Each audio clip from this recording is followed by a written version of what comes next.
I once believed that if there was any place truly safe in this world, it would be in the arms of the child I gave birth to.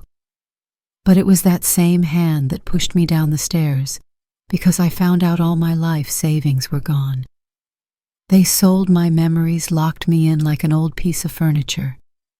If you think this is just another family story, you're wrong. Subscribe now to never miss our most gripping real-life films. The clock didn't tick. Not because it was broken, Juliana Grey had wound it faithfully every week since the day she received it, but because its voice had gone silent long ago, just like the people in her life. She sat by the window of room 6C in the modest but lovingly maintained Willow Creek residence for creative seniors. Her hands folded over a leather-bound notebook, aged but not fragile. Through the lace curtain, the afternoon light painted golden ripples over her cheekbones, deepening the wrinkles etched like careful annotations of a life lived with intention. She uncapped her pen with the deliberation of a ceremony and began to write. It wasn't the silence of the clock that startled me. It was the silence of trust, the stillness that sets in when those you love stop speaking the truth and you stop expecting it. Juliana paused. Her handwriting was slow but firm. Outside the window, the sound of laughter filtered up from the courtyard. An older man and woman playing chess beneath a sycamore tree. The clink of teacups on ceramic saucers whined, catching the edge of someone's newspaper. But in Juliana's mind, the air was filled with a different sound. Miranda's voice, soft at first, promising, even loving. "We'll take care of everything, Mom. You just rest. We'll do this together." She closed the notebook slowly and looked down at her lap, where a faded photograph rested, her and Miranda 20 years ago. Miranda had her hair in 2 loose braids and was holding Juliana's hand tightly, both of them grinning into the camera with the confidence of people who believed that nothing could ever come between them. The truth was, Juliana Grey had been fine, more than fine. After Arthur died, she grieved in silence, yes, but not in stillness. She kept her house spotless, her mind sharper than most half her age. She read 3 books a week, edited poetry submissions for a small online magazine, and even led a community book club called Words Between Us. She cooked for herself, walked to the park every morning, paid bills on time, tended her roses. But everything began to change one icy February morning. She was standing on the stepladder in the pantry, reaching for a jar of preserved pears, when the world tilted under her feet. Her wrist hit the shelf. The jar crashed to the floor. She remembered trying to catch herself, then the biting cold of the tiles against her cheek. When she woke up in the hospital, Miranda was already there, leaning over her like a steward of concern. "Oh, Mom," she whispered, brushing the damp hair from Juliana's forehead. "You scared me half to death." Juliana blinked. Her head throbbed and her wrist was bandaged. But it wasn't just the physical pain that unsettled her. It was the way Miranda gripped her hand, not like a daughter, but like a verdict. "You're not staying in that house alone anymore. It's not safe. What if next time nobody finds you in time?" Juliana tried to argue, tried to smile, to say it had been a fluke, that she had slipped, yes, but she'd be more careful. But Miranda was already on the phone coordinating discharge papers, arranging for a moving company. Everything was done fast, efficient, polished. By the end of the week, Juliana stood at the edge of her own driveway, watching strangers wrap her belongings in bubble wrap and place them into beige moving boxes labeled with black Sharpie kitchen, fragile linens, guest room books, study. The house didn't protest. It let her go quietly. As the last box was shut, Juliana turned to look at the front porch, where the wind chime Arthur had made from old silver spoons still danced lazily in the breeze. It wasn't the house that broke her heart. It was how little time Miranda gave her to say goodbye. Now, riding in the passenger seat of Miranda's shiny black hybrid, her own station wagon had been sold to keep things simple. Juliana watched the familiar streets pass by like fading sentences in a book being closed too soon. "Wait until you see your room," Miranda said with rehearsed cheer. "We converted the old study. You'll love it." Martin had a new carpet installed, soft gray, calming. Martin. Juliana hadn't seen much of him in the hospital. He was always working, or on call, or just unavailable. She never took to him. Too smooth, too practiced. He had a handshake like a contract and eyes like a ledger. But for Miranda's sake, she tried, always tried. When they pulled into the driveway of Miranda's home, Juliana studied the house with the eye of someone who had written character sketches for 30 years. It was clean, perfectly painted, cold, like a showroom waiting for potential buyers. Miranda helped her inside, smiling too wide, too long. "We're so excited to have you here. Really, Mom, this is going to be good for all of us." The room was fine. That's the word Juliana kept repeating in her mind. Fine. There was a bed with crisp white sheets, a tall, narrow dresser, and a single armchair beside a small window that looked out over the neighbor's fence. Her books hadn't made it. "Minimalism helps the mind rest," Miranda explained, placing a diffuser on the shelf. "Lavender. Calming, right?" Juliana nodded, smiled. That first night she couldn't sleep. The sheets were too clean, the silence too forced. She missed the creak of her old radiator, the ticking of her bedroom clock, the distant hum of traffic 3 blocks away. And more than anything, she missed her own breath moving freely through a space that belonged to her. In the morning, Miranda brought her oatmeal and warm tea. "You need anything else, Mom?" "I've got a conference call soon, but I can have Martin drop by later. He's off today." "No, thank you. This is lovely." Juliana's voice was polite, controlled. Politeness was how she survived the early years of marriage, the brutal faculty politics of the university, the death of her sister, and the slow unraveling of her husband's memory.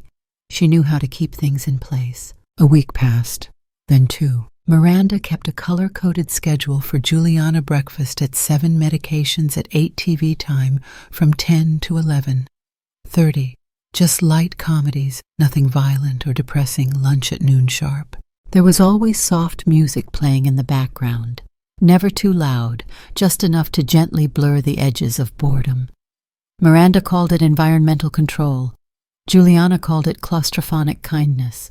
She noticed her phone was no longer in her purse. "Oh, I kept it in the drawer," Miranda said casually.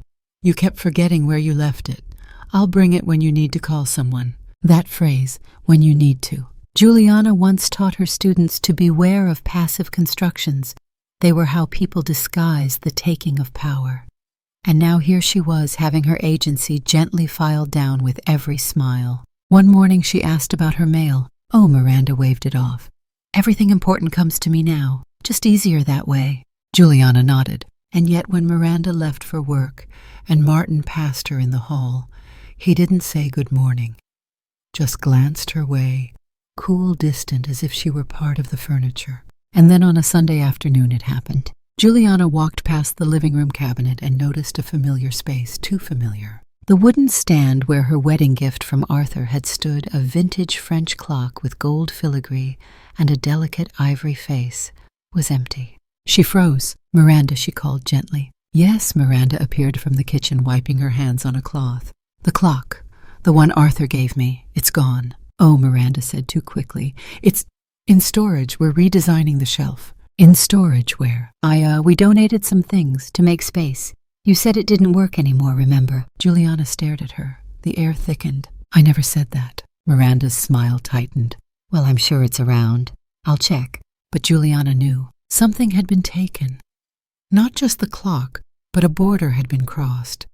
A line that once separated caregiver from opportunist, love from control. She went back to her room and opened her notebook again. Today the silence became visible.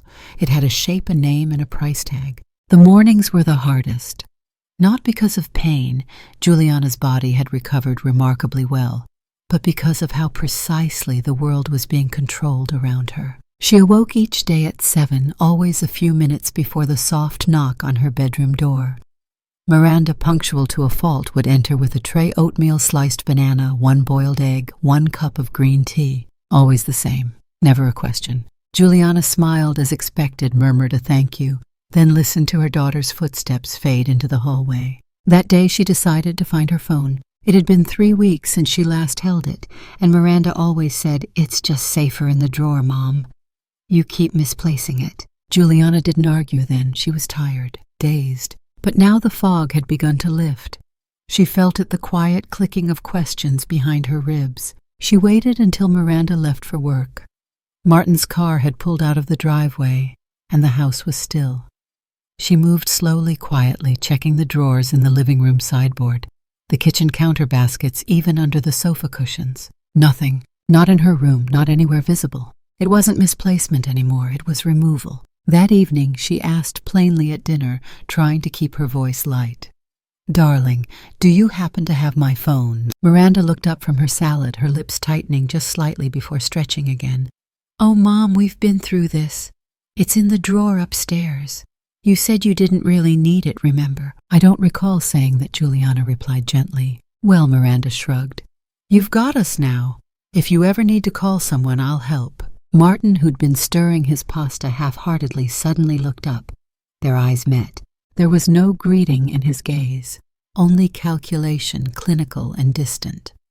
He looked through her, not at her, as if she were a case file he'd already diagnosed and was now waiting to discharge. "Is everything okay, Mom?" he asked.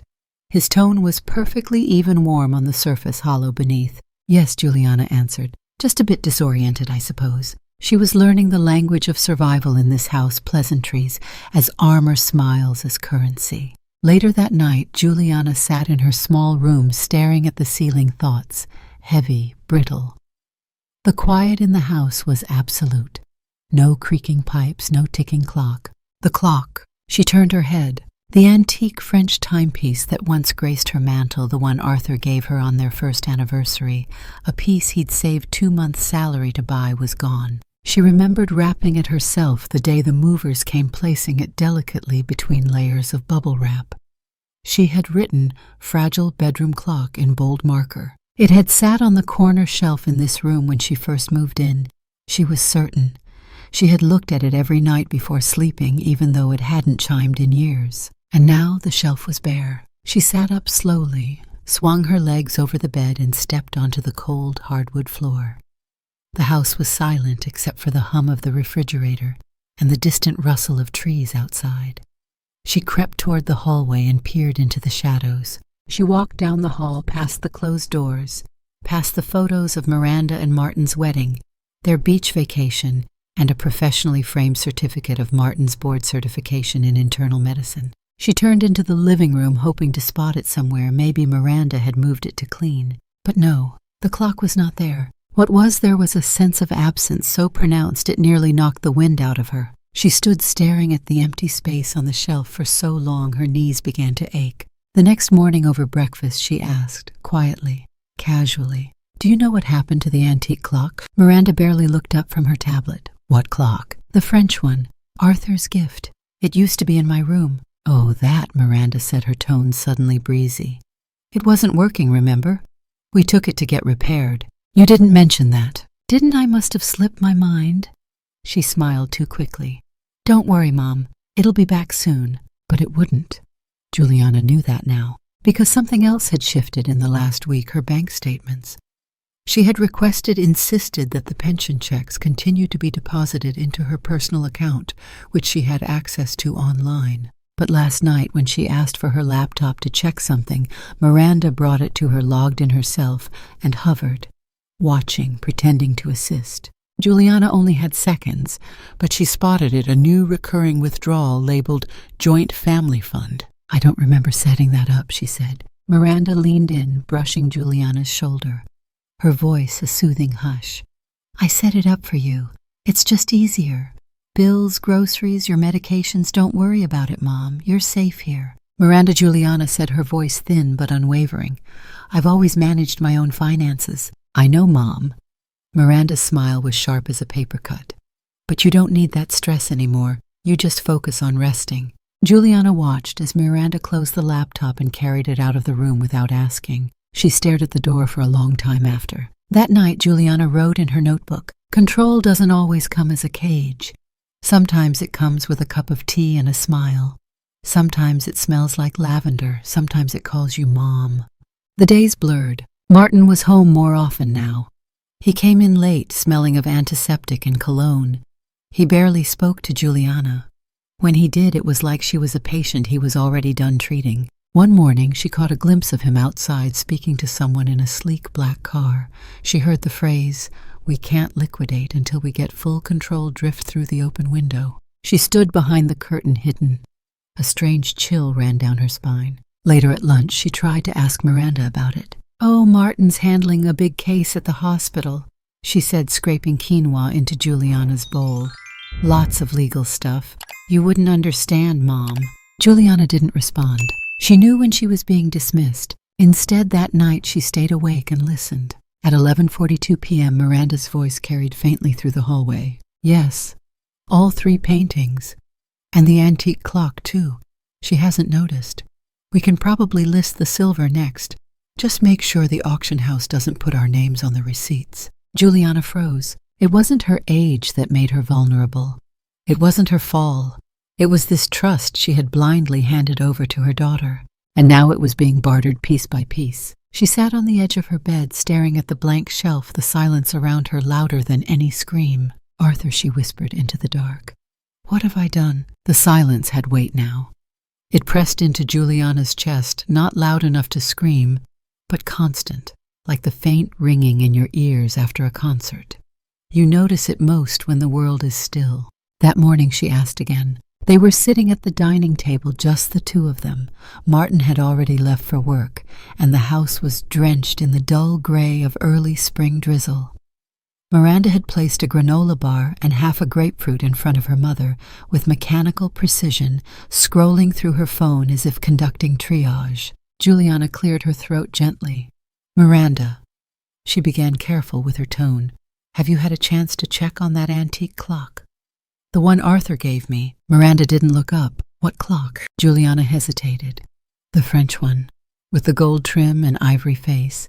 It sat on my shelf, remember? There was a beat just long enough to register that Miranda was calculating." "Oh."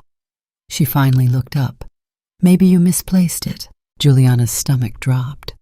"I don't think so. I haven't moved it since we arrived." Miranda returned to her phone, her voice clipped. "You probably dropped it when you were unpacking. Or maybe it broke and we tossed it. Honestly, Mom, does it really matter? It wasn't working anymore." There it was, dismissal wrapped in feigned concern. Juliana sat in silence, chewing slowly. Not the food, but the truth. That night, after Miranda had gone to bed and the upstairs hallway dimmed into amber stillness, Juliana retrieved the flashlight she'd hidden under the mattress, a small one barely the size of a pepper grinder, and made her way through the house like a ghost.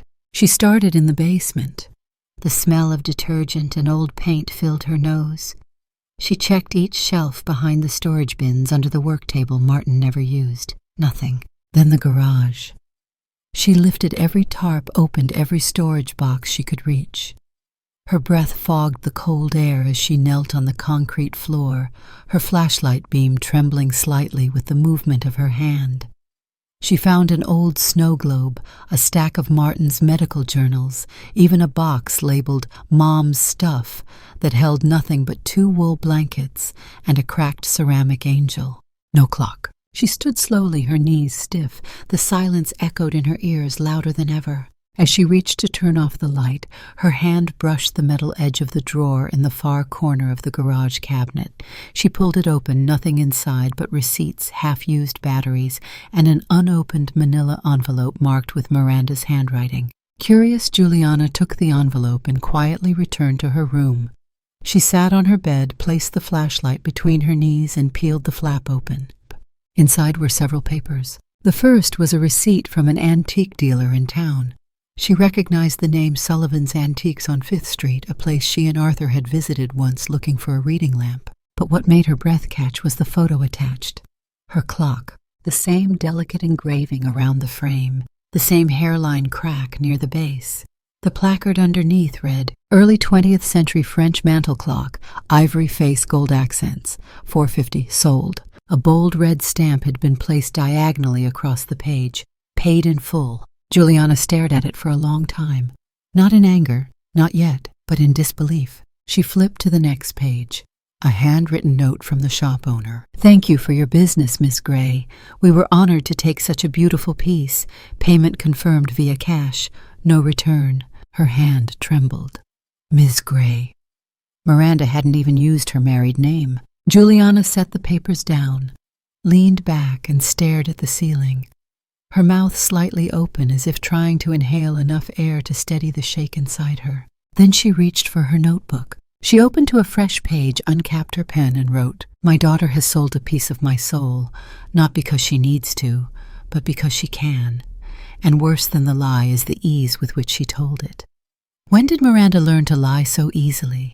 And when did I stop seeing her?" She stared at the page for a long time, then underlined the last sentence. In the days that followed, Juliana said nothing. Not about the clock, not about the envelope. She simply watched. She began noticing more than she ever had in the months before. How Miranda never answered when Juliana asked where Martin went in the evenings. How the mail arrived and was immediately tucked away before she could see it.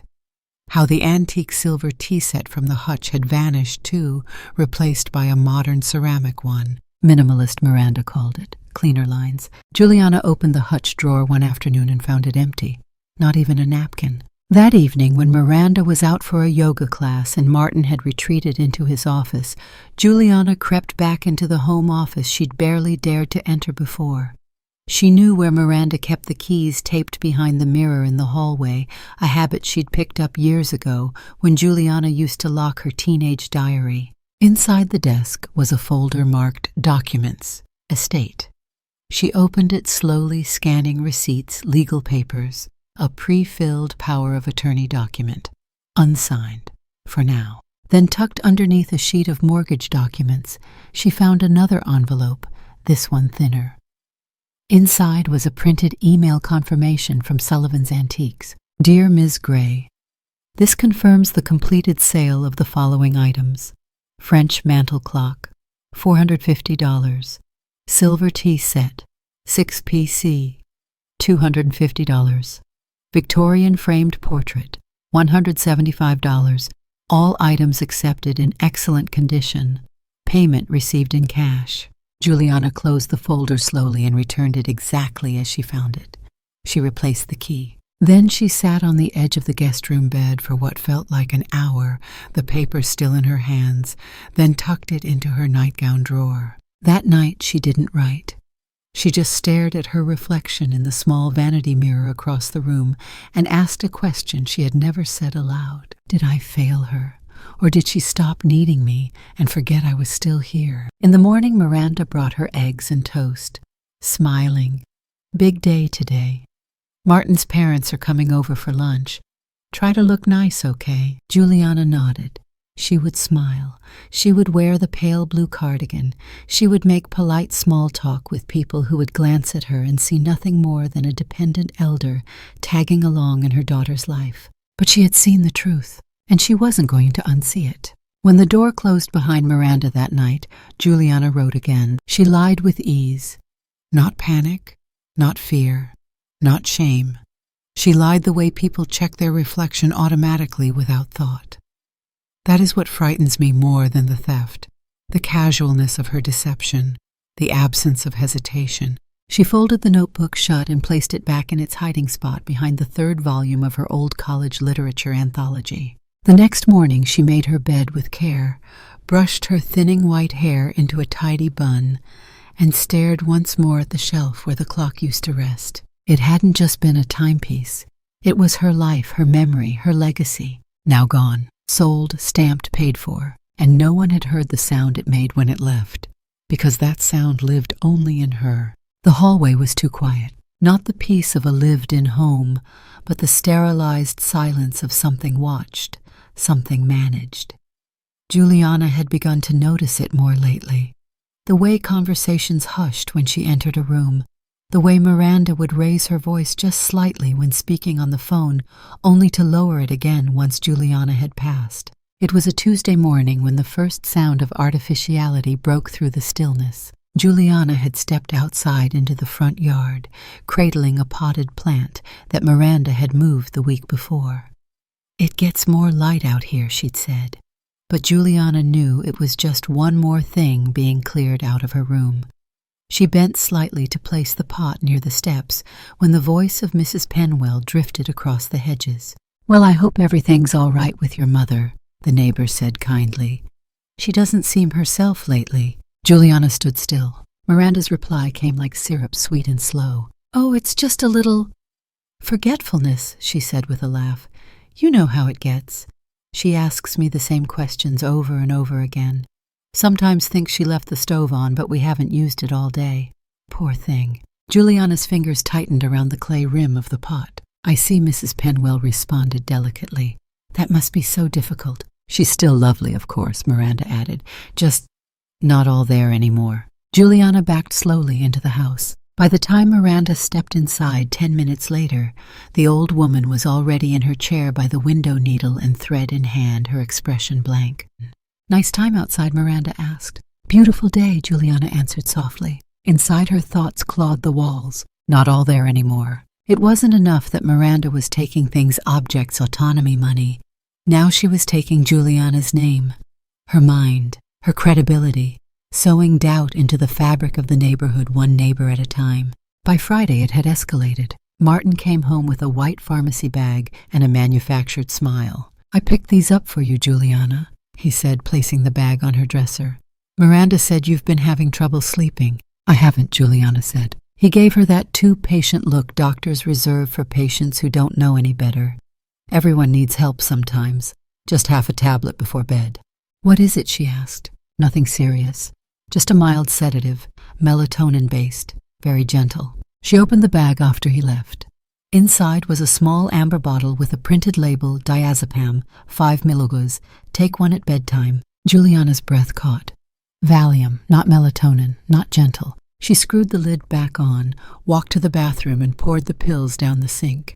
Each one clinked lightly against the porcelain like hailstones before a storm. The sound echoed in the drain. After that, she checked every teacup Miranda handed her, every broth, every pill organizer left on the bedside table. And yet she said nothing. She was playing a role now, a role in a story she hadn't written, but one she was determined not to be erased from. That Sunday after dinner, the rain fell in thin sheets, and Martin retreated to his office, while Miranda cleaned up the dishes. Juliana excused herself early and walked slowly to the hallway, her slippers making no sound. She passed the first door, then the second. Martin's office door was half open. The room was lit only by the glow of his computer screen. His back was turned to the hallway and his phone was pressed to his ear. She didn't intend to eavesdrop, but when she heard her name, she froze. "No, she hasn't signed anything yet," Martin said quietly. "I told you we're working on it. The paperwork's ready, just waiting on her power of attorney. She's hesitant." A pause. "No, I can't forge it, not yet. She's still too aware." Juliana's mouth went dry. Another pause. "Well, if we can get the house moved over by end of next month, we're clear. After that, I don't care where she ends up." He laughed, a short, humorless sound. "She's 74, Rob. They don't last forever." Juliana stepped back from the doorway like it had burned her. The voice inside her, the one that had been whispering for weeks, was screaming now. They weren't just taking things. They were planning for the end of her. The end of her memory, her property, her name. Back in her room, she closed the door gently, then locked it. She didn't even sit down. Instead, she pulled her suitcase from under the bed, reached into the lining, and retrieved the old phone she had hidden there. It was a battered flip phone, the kind no one used anymore. The screen was scratched. The battery barely held a charge. But it still worked. She opened it, flipped to voice memos, and hit record. Then she sat in the dark and listened. Not to the house, but to the sound inside her chest. Not fear, not anymore. Fury, cold, measured, alive. In the morning, Miranda brought toast with apricot jam and a glass of orange juice. "Sleep well," very, Juliana lied. They ate in silence. Later, Miranda stood by the window speaking into her phone. "Yes, she's calmer now," she said. "I think the medication's working. She hasn't mentioned the clock again."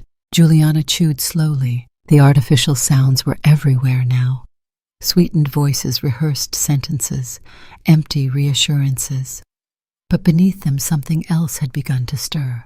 Truth. Juliana wasn't planning an escape. She was preparing a record. And for the first time in weeks, the silence in the house no longer scared her, because now she could hear it for what it truly was. A lie waiting to be broken. The house was a museum of silence. Juliana moved through it like a shadow, careful not to creak floorboards or draw attention.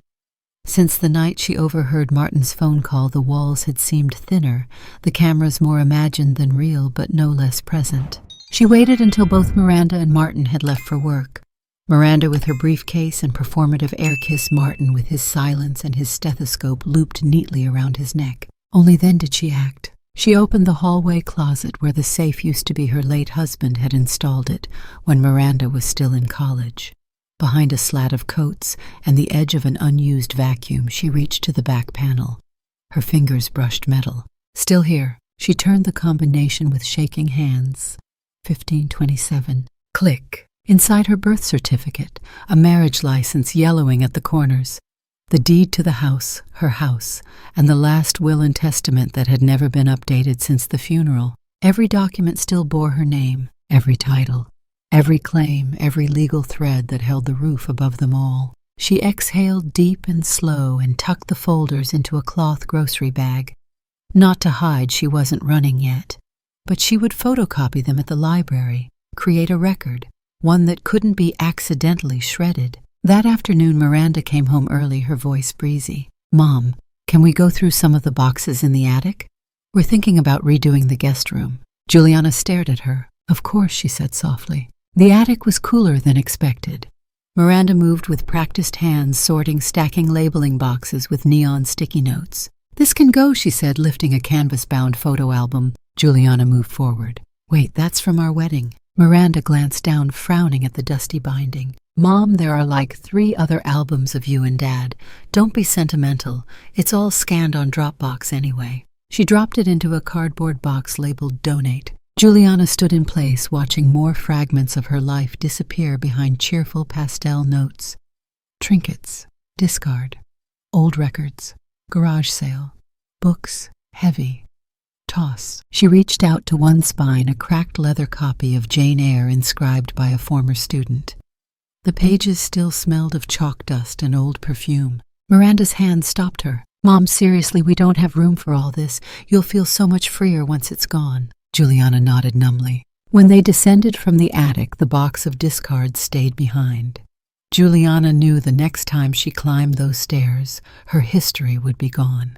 In her bedroom that night, Juliana stared at the blank page of her journal. She had written nothing since the entry about the clock. But now she began again. "Today I watched myself be erased by someone I gave birth to." She paused, then wrote, "I live here, but I am not at home. I sleep in this room, but I am not safe. I am treated like a memory that has overstayed its welcome." She closed the book and sat in silence. Something else was missing. The framed photo of her parents, the only one she had, was no longer on the dresser. She opened drawers, searched shelves.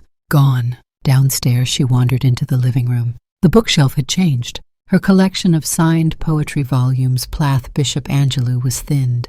Her husband's watch, once on display in the glass cabinet, was gone.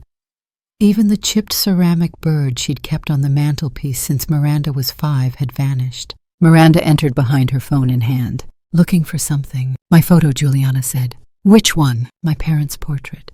It was in a brass frame." Miranda blinked. "Oh, right. I packed it. Thought I told you." "Why?" "We're going to declutter. Minimalism is healthier, especially for the elderly. Fewer visual triggers." Juliana stared. "They're not triggers," she said slowly. "They're pieces of my life." Miranda sighed as if exhausted by the weight of nostalgia.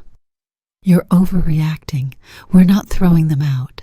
Just putting things in storage while we renovate." "You'll thank me later." Juliana said nothing. She returned to her room, her legs trembling beneath her. That night she stood at her window again. In the glass reflection she saw not herself, but a faded figure. Her cardigan hung limp from her shoulders. Her hair was unbrushed. Her voice, used sparingly, had become thinner. And yet inside her a new resolve coiled and whispered, "You are not invisible, not yet." She opened her journal once more. "I live like a guest who is not allowed to leave. My name is still on the deed, but I no longer exist in this house. I am not dead, and yet they speak over me like I am already gone." She stopped, then underlined 2 words, "not yet." The next morning the doorbell rang. Juliana peeked through the window. A delivery truck. A young man in a polo shirt and cargo pants carried a wrapped mirror into the foyer. Miranda signed the slip with a smile. "What's that?" Juliana asked. "Just something for the guest room." I thought we were getting rid of things. Miranda laughed. We are, but some things are investments. This is modern, clean. Juliana walked toward the wrapped mirror. In the reflection of the plastic, she saw herself warped, blurred by 1,000 lines of protective film. The delivery man set it down gently and nodded. Be careful with this, he told Miranda. It's antique glass, delicate backing. Will do, she replied. As he left, Juliana stood frozen. An antique, expensive, valued, just not hers. Miranda walked past her without looking. Later, Juliana found herself in the small bathroom off the kitchen. She sat on the closed toilet lid and stared at the tiled floor. Then she took out the notebook again. I am a mother with no name left in her daughter's mouth. Not mom, not mama, just the shadow in the hallway. She closed the book gently and pressed it to her chest. The sun had begun to fall, casting golden light across the white walls. And for the first time, Juliana understood that this wasn't her house anymore, not because she had given it away, but because they had carved her out of it piece by piece. They had not taken the deed, but they had taken her place. The knock came just past 10 in the morning. Juliana sat by the kitchen window nursing a cup of over-steeped chamomile. She hadn't heard the doorbell ring in days. It had become a sound for other people, younger people, people who were still part of the rhythm of life. The knock came again, firmer this time. She rose slowly, bones creaking robe, dragging slightly on the tile floor. When she opened the door, a breeze caught the hem of her sleeve, and with it came a memory like a scent from long ago. The girl standing on the porch held a brown paper bag in one arm and a tablet in the other. Delivery for Grey, she said, glancing at the name. Juliana tilted her head. The voice, the shape of those eyes, familiar. I think you have the wrong address, dear, Juliana said. We haven't ordered anything. The girl frowned, double-checked the address, and then looked up. Her expression shifted. Her mouth opened slightly. Wait a second, Mrs. Grey. Juliana's eyes narrowed, her heart stalling for just a beat. You're Emily. The girl's smile bloomed, recognition bright and sudden. Yes, Emily Cho. My mom is Linda Cho.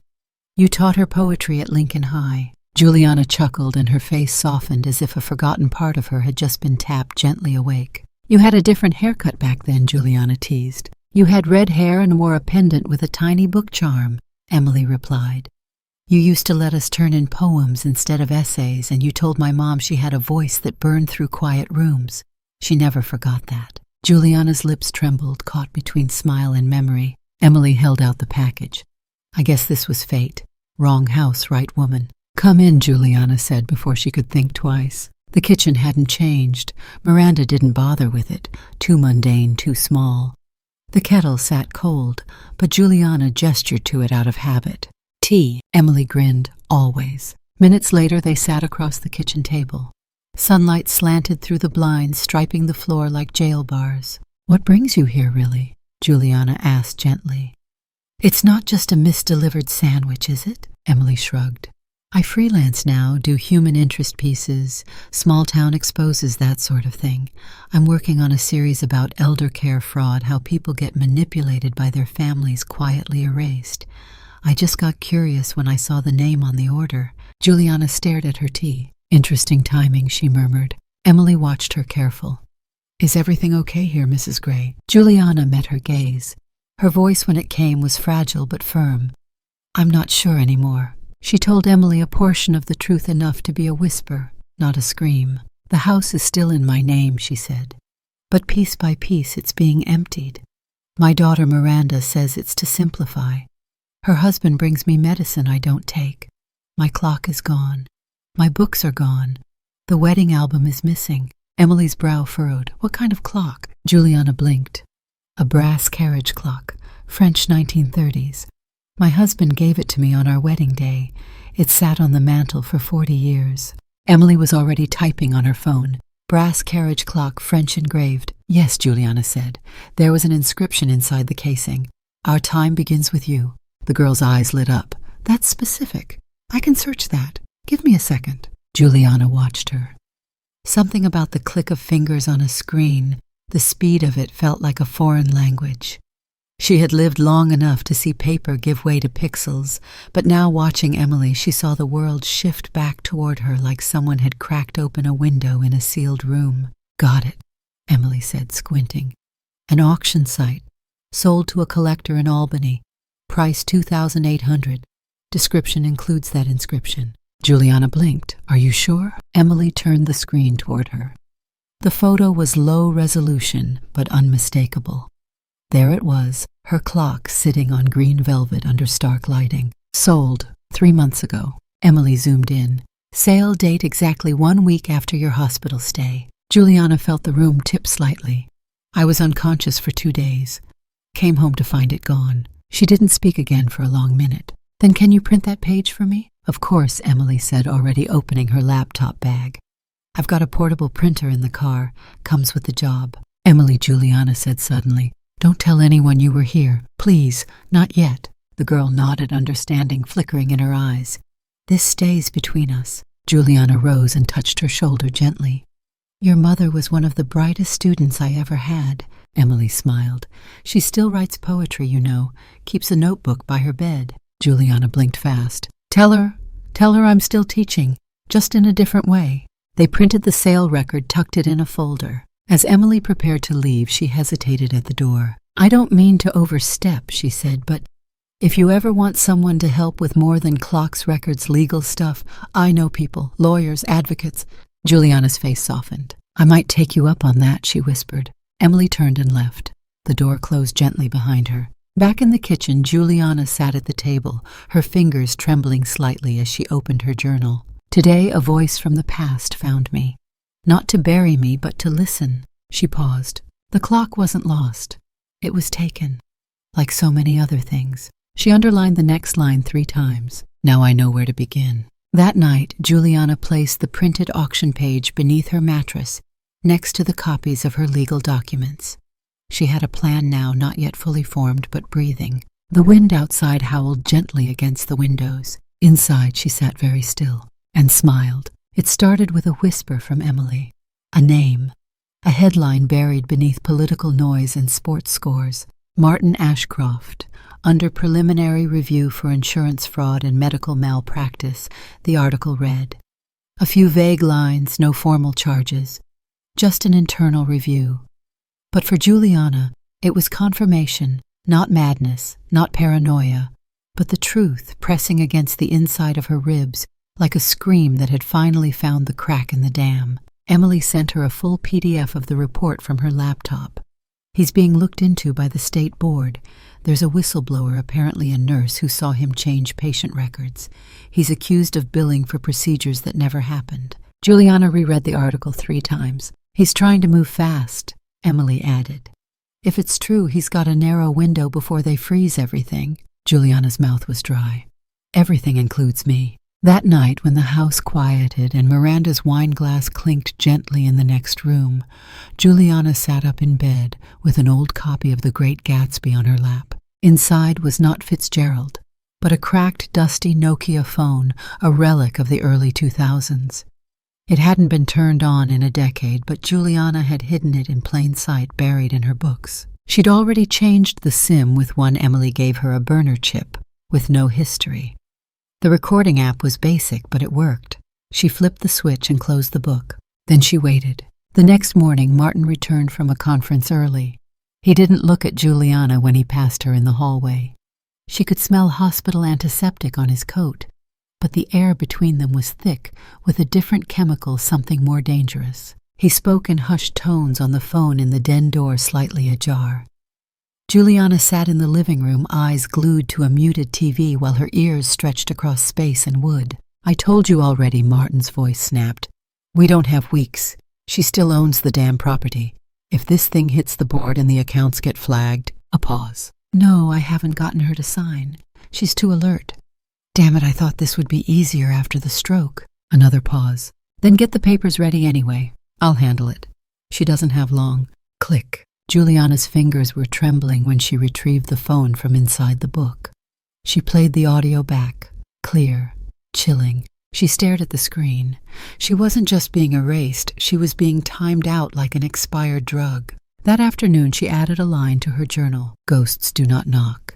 They sneak. And sometimes they marry your daughter. The following day Miranda made soup. Carrot and ginger, soft and bland like every other meal she prepared. Juliana forced down a few bites before asking casually, "Martin seemed stressed yesterday. Everything all right at the hospital?" Miranda didn't flinch. She never did. "He's under a lot of pressure. People don't understand how hard it is to be sued for doing your job." Sued? Juliana tilted her head. Miranda set down her spoon too quickly. "I didn't mean that." Juliana smiled faintly. "No, of course not." She excused herself, leaving the rest of the soup untouched. Later that evening, as the sun bled gold across the kitchen tiles, Juliana heard footsteps behind her. She turned slowly to see Miranda standing in the doorway, in her hand the Great Gatsby. Juliana froze. Miranda held the book between two fingers like it was a dead mouse. "I was cleaning. It fell, heavy for a paperback." Silence. "I didn't know you still kept burner phones." Juliana's face betrayed nothing. "I find old things comforting." Miranda stepped closer. "Mom, are you recording us?" Juliana shrugged. "I don't know what you mean." Miranda placed the book gently on the table. Her voice lowered. "I've been patient with you.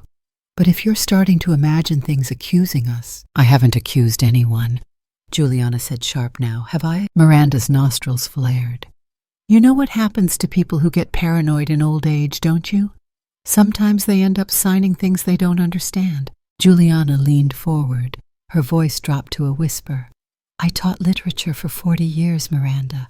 I understand more than you think." A long pause. Then Miranda smiled. "Too sweet. We all want what's best for you." She left the room. Juliana waited 5 full minutes before opening the back cover of Wuthering Heights. The second phone was still there, and it was recording. That night, Juliana didn't sleep. She listened. Every creak of the house became a heartbeat. Every closing door a warning. She heard Martin again on the phone around midnight. "No, she's pushing back. I might have to get a psych eval started. If we make her unstable on paper, that's leverage." Juliana sat in bed, the phone tucked against her ribs like armor. The ghosts in her house wore stethoscopes and diamonds, but they bled like anyone else, and she was done being silent. Emily returned 2 days later, pretending to be a package courier again. They met in the garden near the old shed. Juliana handed over the first audio file. "Can you keep this somewhere safe?" Emily nodded. "I've got a cloud backup system." "And do you have a lawyer friend?" "I do," Emily said, "and they owe me a favor." Juliana placed a second envelope in her hands. "Inside is the deed, my will, my medical directive. All untouched, so far." Emily's eyes widened. "Mrs. Grey, are you sure?" Juliana's face was calm. "I'm not trying to burn the house down. I just want proof when they light the match." Emily swallowed. "What if they come after you harder?" Juliana looked at the wilting roses along the fence. "They already are." That evening, Miranda asked Juliana to join them for wine. The table was too clean, the air too rehearsed. Martin poured the wine. "To new beginnings," he said. Juliana didn't touch her glass. Miranda smiled. "We've been thinking. It's time we reorganize some things. Legal stuff. To protect you, of course." Juliana's smile returned. Cold. How thoughtful. Martin slid a manila folder across the table. "Just some documents. They won't change anything day to day. Just technicalities." Juliana opened the folder. "Power of attorney, financial access, property reassignment." She looked up. "Where's the notary?" she asked, voice calm. Martin blinked. "Well, you thought I'd sign without legal oversight." Miranda leaned forward. "Mom, don't be dramatic. We're trying to help." Juliana rose slowly. "I'll think about it." And she left the room. In her palm, the second phone. Still recording. That night, she wrote one final note in her journal. "They used my silence as permission. Tomorrow I answer." She underlined the last word. Twice. Juliana sat upright in her chair, the light from her bedside lamp casting a soft glow on the lined pages of her journal. Her hand trembled slightly, but her pen moved with clarity. If truth is a storm, let it strike where it must. The house was quieter than usual. Too quiet. The kind of silence that hummed before something broke. She closed the journal, set it beside her pillow, and slowly walked out into the hallway. The floor creaked under her weight, every sound amplified in the hush of the night. She had one recording left, one final piece of Martin's voice saved onto the old phone she had tucked into the spine of a hollowed-out book. She would give it to Emily in the morning. But before she reached the stairs, a shadow blocked the light at the bottom of the landing. "Mom." Miranda's voice rang out flat and cold. "We need to talk." Juliana tightened her shawl around her shoulders. "It's late." "Not late for someone who's been spying under our roof," Miranda hissed, stepping closer. Juliana held her ground. You mean protecting myself? Miranda's arms were crossed, her jaw clenched. You're trying to ruin everything we've worked for. Why? Why are you doing this? The hallway seemed to shrink as Juliana spoke. Because I want to know. When did I stop being your mother and start being your wallet? Miranda's eyes flickered. What are you talking about? You sold my things. You lied to me. You isolate me like a child. Miranda raised her voice. You're confused. You're old. You don't understand the pressure we're under. Martin's job. Martin's job. Juliana cut in, her voice steadier than she expected. You mean his fraud? The investigations?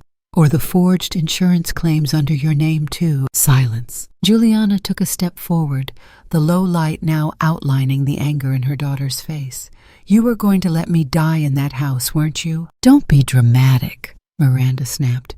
You weren't well. And frankly, if this is how you act, maybe it's time we think seriously about a care facility, one that specializes in cognitive decline. Juliana's heart pounded. So this was the line they were preparing, the next play. Try it, Juliana whispered. Let's see how well that argument holds up when the press hears your husband's voice talking about hiding assets. Miranda's expression cracked. What? You think I haven't been listening? Juliana said. I heard Martin. I recorded him, transferred it to a USB, gave it to someone who still believes in truth. Miranda stood frozen. Downstairs, a soft buzz came from the foyer. Juliana's old landline finally reconnected and ringing once more. Miranda glanced down as if weighing whether to lunge for it. Juliana stepped aside. Go ahead, answer it. It might be the medical board, or maybe a journalist, or an attorney. No one will believe you, Miranda snapped, but her voice betrayed fear more than certainty. I believed in you, Juliana said, her voice barely audible. And look where that got me. Then Miranda lunged, not to hit. Not quite, but to snatch the shawl from Juliana's shoulders, perhaps to tear the moment down into noise and movement. But Juliana didn't flinch. She simply stared her daughter in the eye, unshaken. And in that moment, Miranda stopped.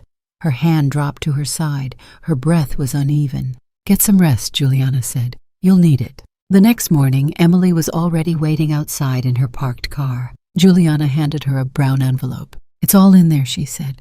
The recordings, the timeline, even the house deed. They never moved it out of my name. Emily's eyes scanned the contents quickly. You ready for this to go public? I was ready the day my daughter started stealing pieces of my life and called it love. Emily nodded, then lifted her phone. This goes straight to the State Medical Investigation Office, and I've already prepped the article draft. Juliana's lips curved not into a smile, but something closer to calm. Back in the house, Miranda's voice rose in a panic. A door slammed. Martin cursed.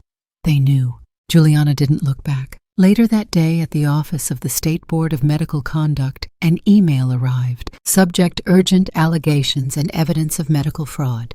Dr. Martin Rowe. Attachment: audio files signed affidavit list of false billing accounts. The clerk who received it barely blinked before standing up, walking it directly to the chief investigator. Meanwhile, in a quiet newsroom, Emily pressed send on the article submission.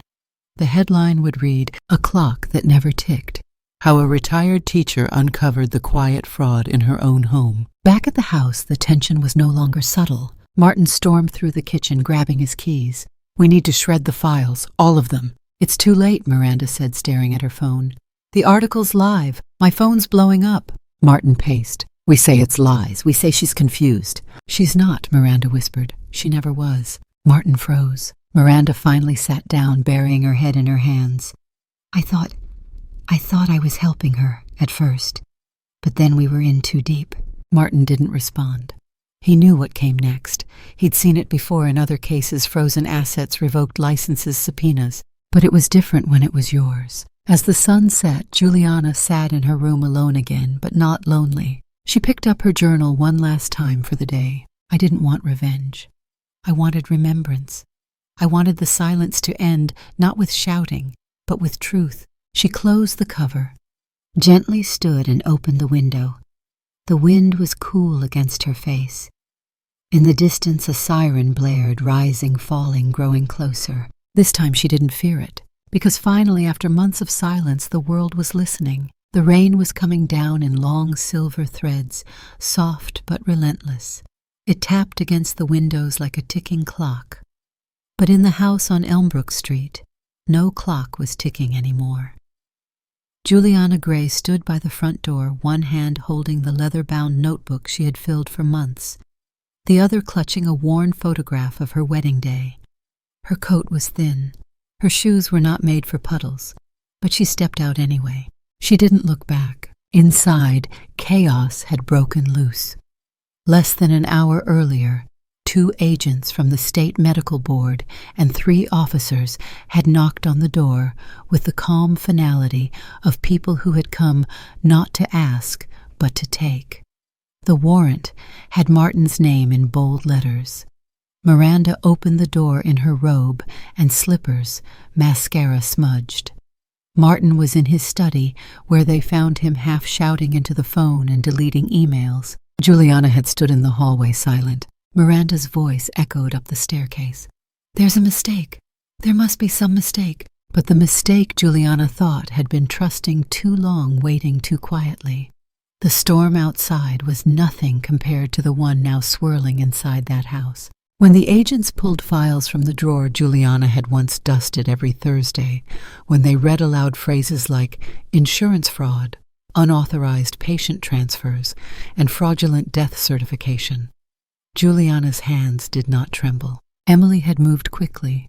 After their confrontation, she had driven 2 counties over to deliver everything by hand: audio clips, screenshots, the email trail. Her contacts in the health investigation unit had responded that same night.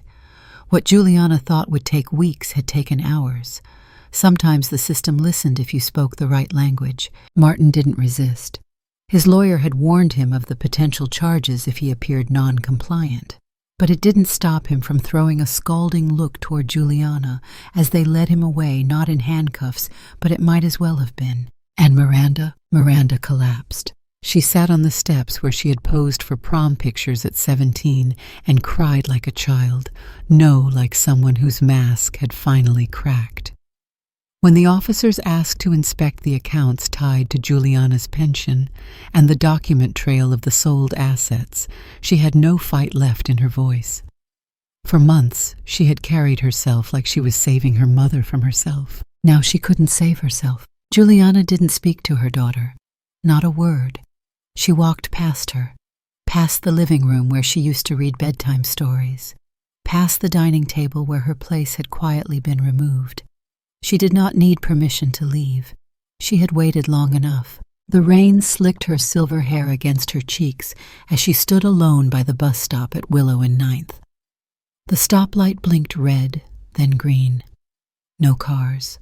No sounds but the city breathing around her. She felt the cool press of the wedding photo under her coat. The smile she wore in that photo felt 1,000 years old now. A small sedan pulled up. The window rolled down and Emily leaned out. "You didn't think I'd let you ride a city bus in the rain, did you?" Juliana managed a tired smile. "I didn't think you'd find me this fast. I've been tracking the storm." They drove in silence for a few blocks. Emily didn't ask questions.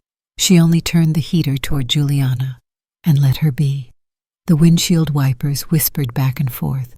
Juliana finally spoke. "You were right. About everything.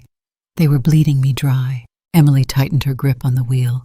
"You were right, too, for not letting it make you bitter." Juliana gave a soft, almost bitter laugh. "That's the thing about love. You keep trying even when the math says stop." They turned onto a narrow, tree-lined road leading out of the city. The storm had lessened, but the trees still shook with leftover anger. After 10 minutes, a long, low building came into view, a former arts academy turned into a retirement sanctuary. Its sign read, "The Haven for Artists and Teachers, a place to create again." Juliana's eyes softened. "You remembered," she whispered. Emily nodded.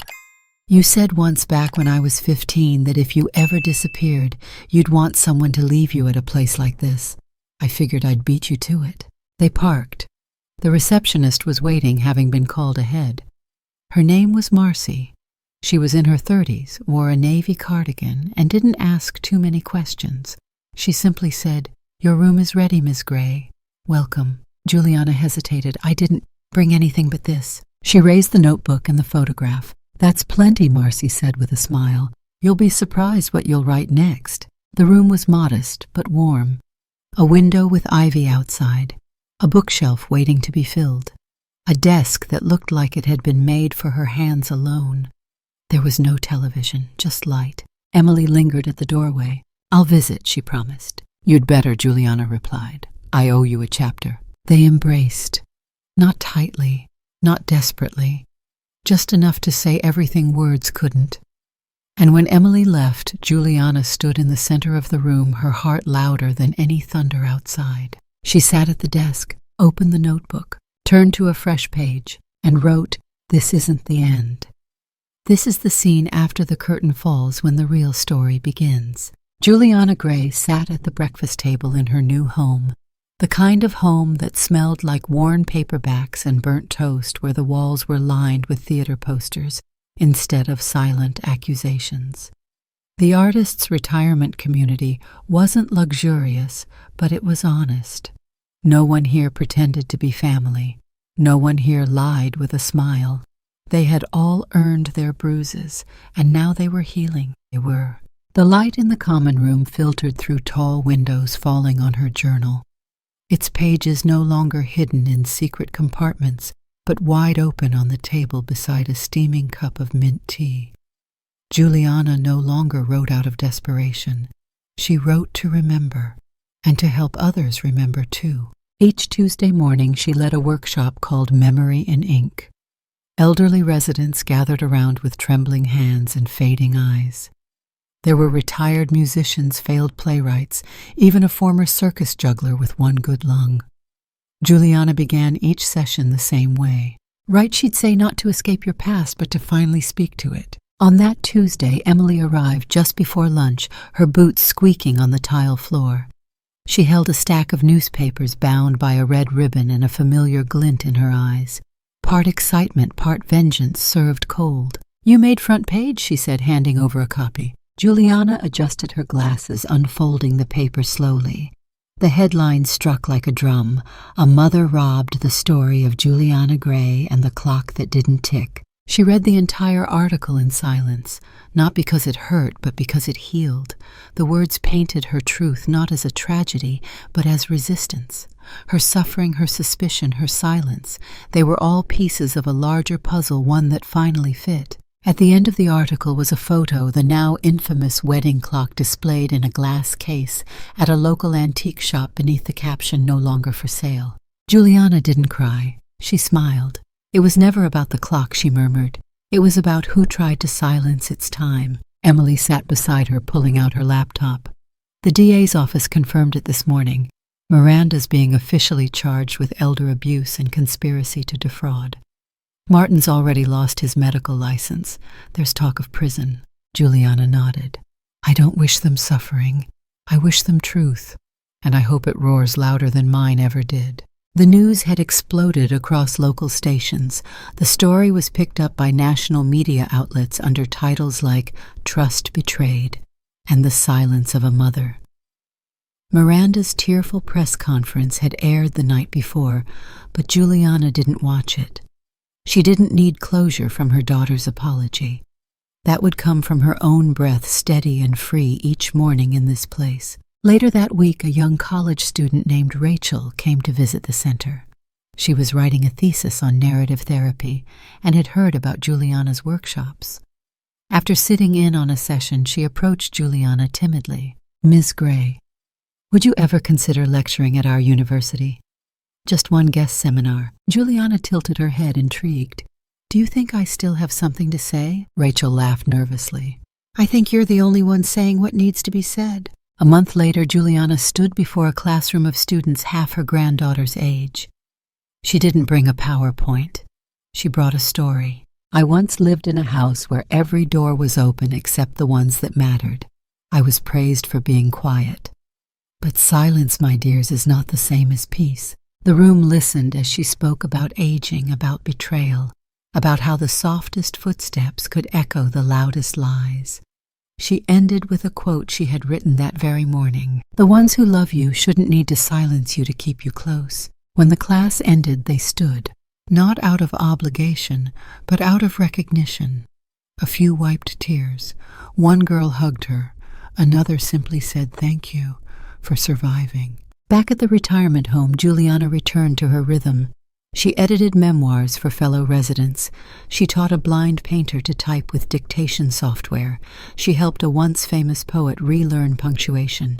Her hands grew stiffer, her breath shallower, but her spirit lighter. Every week she received mail, letters from strangers, former students, even old neighbors who admitted they hadn't known what Miranda was doing. Some offered support. Others simply apologized. One letter stood out. "Dear Ms. Grey, I read your story and called my own mother for the first time in 5 years. Thank you." It was signed, "A son who forgot to listen." Juliana pinned it on her wall. Then one rainy afternoon, as thunder grumbled low across the sky, Emily returned this time with a framed photograph. It was the only surviving image of Juliana on her wedding day, rescued from a storage unit seized during Martin's investigation. In the picture, she was laughing, face turned to the sun veil, billowing. "I thought you'd want this back," Emily said. Juliana looked at the image a long time, then whispered, "She still had time, that girl." And with trembling fingers she hung it not above her bed, but beside the group photo of her writing workshop. A new legacy. A family by choice, not by blood. One of the residents passed by that night and commented, "You look happy in that photo." Juliana replied, "I look hopeful." Happiness came later. By now the community had begun calling her Miss J. Not out of formality, but respect. She became a quiet cornerstone known for her sharp mind and softer hands. She edited a quarterly newsletter. She started a podcast for the visually impaired residents, reading classic stories out loud. Her voice, once silenced, now became bedtime music to those who had no one left to tuck them in. And though her steps slowed, her words multiplied. The last entry in her journal for that week read, "They took the clock, but they couldn't stop the time." And below that in bold, "I am not returning to the old house, because this time I built one inside myself." The rain had passed, but the scent of it still lingered in the wooden beams of the quiet artist residence, like a memory that refused to fade. Juliana Grey, now 74 and visibly thinner, walked slowly down the sunlit hallway, the morning light spilling across the polished floor like melted gold. Her right hand clutched a folder of papers, the left, trembling ever so slightly, slid along the railing for balance. The once vibrant teacher who had been silenced in her own daughter's home was now something else, something quieter, but no less powerful. In her modest room, overlooking a garden of dying lilies and new shoots, Juliana laid out the pages, the handwritten curriculum for her first class memory and meaning writing Our Way Back. The walls bore no photographs of Miranda. Instead, framed sketches from former students and a hand-painted quote, "Silence is not peace, but it can be the place where peace begins." Outside, a small group of elderly residents, some with canes, others in wheelchairs, gathered in a semicircle beneath a wooden arbor. Emily, now officially a published journalist, helped carry out a small speaker and microphone. On a table nearby, a stack of printed newsletters, her article headlined, "The Woman with a Silent Clock." Juliana hadn't yet read it. She said she'd rather hear the story unfold in people's eyes. When she emerged, applause rose, tentative at first, then warm, familiar, earned. She smiled, nodded gently, then stepped to the microphone. Her voice, though aged, held clarity like crystal dipped in memory.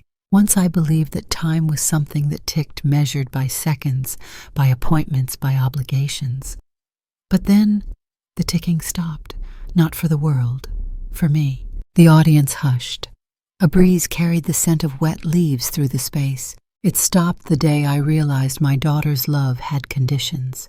It stopped when I became a stranger in the house I once paid for. It stopped when the clock, my wedding gift, my witness of decades, disappeared without a sound. She paused. Her hands didn't shake now. She turned to the side and picked up a small brass clock, restored, polished, not ticking. The very same clock.